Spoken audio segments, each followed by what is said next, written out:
This is the Lone Crater YouTube. We hope this video helps. In this video, I will explain how to set up SketchUp.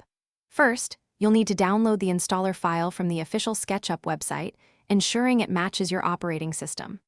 Once downloaded, locate the file and run it as an administrator. You might see a security prompt. Simply click Yes to allow the application to make changes. Then, follow the straightforward on-screen instructions to install the software, which typically takes only a few minutes to complete. After installation, it's time to launch SketchUp for the very first time.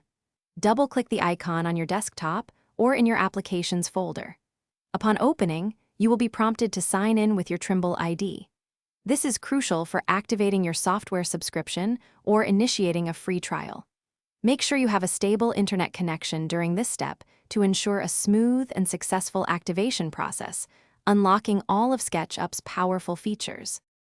Once you're signed in, the welcome window appears, allowing you to choose a template. Select one that best suits your project, like architectural design in inches or simple template in meters.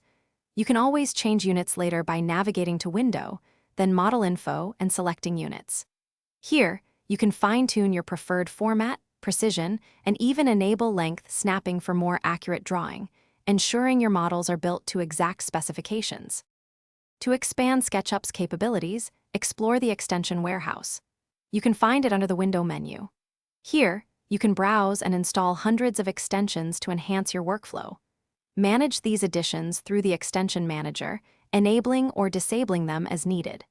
Additionally, visit the Preferences menu to personalize various settings, from drawing styles to shortcuts, making SketchUp truly your own and optimizing it for your unique design process. Thanks for watching. Consider subscribing if we helped you.